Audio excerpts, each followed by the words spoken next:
Hello বন্ধুরা, আজকে আমি আপনাদেরকে এক্সপ্লেন করতে চলেছি 2024-এ মুক্তিপ্রাপ্ত এক হরর মুভি বেজেলের গল্পটি। তো চলুন তাহলে দেরি না করে গল্পটি শুরু করা যাক। মুভির শুরুতে আমাদের এভারি নামে একটি শিশুকে দেখানো হয়। সে তার বেসমেন্ট থেকে কিছু শব্দ শুনতে পায় যা তাকে ডাকছিল। সে সেখানে যায় এবং দেখে যে কেউ তাকে বলে, দয়া করে আমার জন্য কিছু খাবার আনো। সে একটি আপেল নিয়ে সেটি তাকে দিতে যায়, কিন্তু তাকে বলা হয় আমার সাথে আরো কিছু লোক আছে, তাদের জন্য খাবার আনো। আমরা দেখতে পাই যে সেই সুইচটি তাকে গ্রাস করে।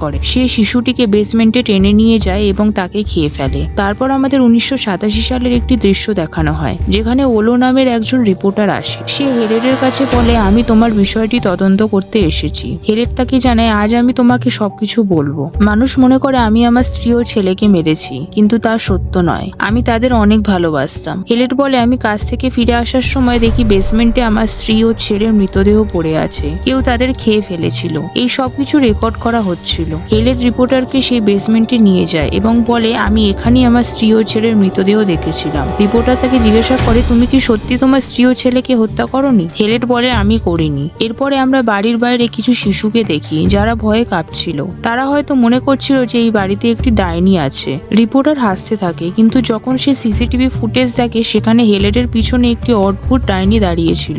যখন সে ভিডিওর ব্রাইটনেস বাড়ায় তখন সে ডাইনিটিকে পরিষ্কারভাবে দেখতে পায়। হেলেটও নিশ্চিত হয়ে যায় যে বাড়িতে কিছু একটা আছে। হেলেট তার স্ত্রী ও সন্তানের ভিডিও রিপোর্টারকে দেখায়। এটি দেখে রিপোর্টার ভয় পেয়ে যায় এবং ভাবে কেউ এত ভয়ঙ্কর অবস্থায় পড়তে পারে কিভাবে। এরপর হেলেট রিপোর্টারকে ধরে ফেলে এবং বলে, আমি আমার স্ত্রী ও সন্তানকে হত্যা করেছি, এখন তোমার পালা। ডাইনিটি তোমাকে খেতে চায়, তাই তোমাকে তার খাবার হতে হবে, যেমন আমার স্ত্রী ও সন্তান হয়েছিল। হেলেট পুরোপুরিভাবে পজেসড হয়ে পড়ে। রিপোর্টার হেলেটকে মেরে ফেলে, কিন্তু ডাইনিটি রিপোর্টার এবং হেলেট দুজনকেই খেয়ে ফেলে। তারপর হেলেটের দ্বিতীয় স্ত্রীকে দেখানো হয় যে একা হয়ে গিয়েছিল এবং একাকিত্বে বসবাস করতে থাকে। এখানে 2003 সালের একটি দৃশ্য দেখানো হয়। একটি মেয়ে আসে, তার নাম নোমা। সে হেলেটের স্ত্রীর যত্ন নিতে এসেছিল।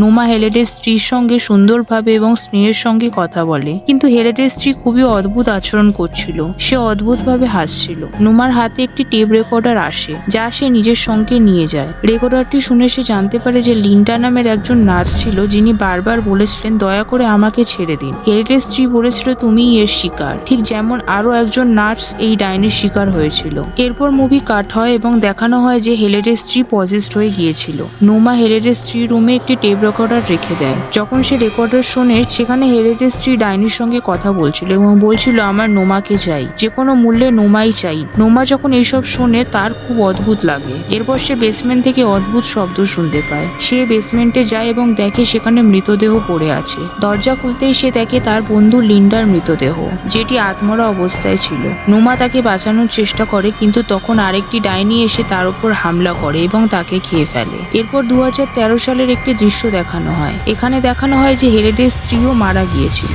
এরপর আরো কিছু লোক আসে, যার মধ্যে একজন মেয়ের নাম ছিল নোভা। তার সঙ্গে তার স্বামীও ছিল, যিনি তাকে খুব ভালোবাসতেন। এক রাতে নোভা ঘুমিয়েছিল, তখন সে বিছানার নিচ থেকে শব্দ শুনতে পায়। সে নিচে তাকায় এবং দেখে সেখানে কারোর পা ছিল। উপরে তাকাতেই সে দেখে বিছানার ওপর তারই মতো দেখতে একটি ডাইনি বসে আছে। সকালে উঠে সে ভাবে সবকিছু হয়তো স্বপ্ন ছিল, কিন্তু এরপর সে বেসমেন্টে যায় এবং সেই দরজা খোলে। সেখানে একটি কাঁদতে থাকা শিশুকে পায়। সে শিশুটিকে নিজের সন্তান মনে করে নিজের কাছে রাখে। এরপর তার স্বামী সেখানে এসে উপস্থিত হয়। সে দেখতে পায় যে তার স্ত্রী একটি মৃত বিড়াল ধরে আছে এবং সেটিকে সন্তান মনে করছে। সে তাকে উপরে নিয়ে যায় এবং বোঝানোর চেষ্টা করে যে সবকিছু তেমন নয় যেটা সে ভাবছে। এরপর সে তার স্ত্রী রেকর্ড করা ভিডিওগুলো দেখতে শুরু করে। সে দেখতে পায় যে তার স্ত্রী এবং সে একসঙ্গে অনেক ভালো সময় কাটিয়েছিল, কিন্তু তার এসব কিছুই মনে ছিল না। সে তার স্ত্রীর কাছে যায়, কিন্তু দেখতে পায় যে তার স্ত্রী সম্পূর্ণ পাগল হয়ে গেছে। তার স্বামী বেসমেন্টে যায় এবং সেখানে ডাইনির করা সব কাজের ভিডিও পায়। এগুলো দেখে সে খুব ভয় পেয়ে যায়। এরপর সে তার স্ত্রীকে বলে, চলো আমরা প্যারিসে যাব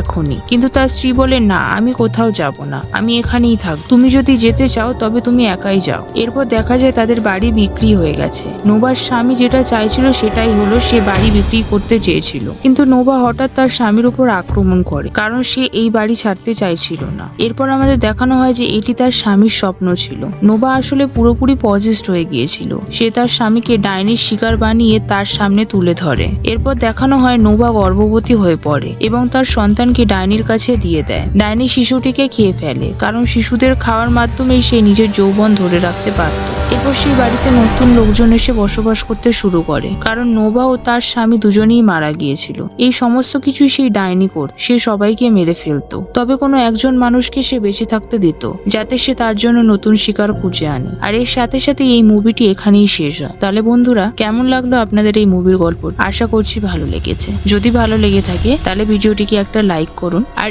এরকম ধরনেরই নতুন নতুন ইন্টারেস্টিং মুভির গল্প শোনার জন্য আমার চ্যানেলটিকে সাবস্ক্রাইব করতে একদম ভুলবেন না। তাহলে দেখা হচ্ছে বন্ধুরা আরো একটি নতুন গল্পের সাথে। ধন্যবাদ।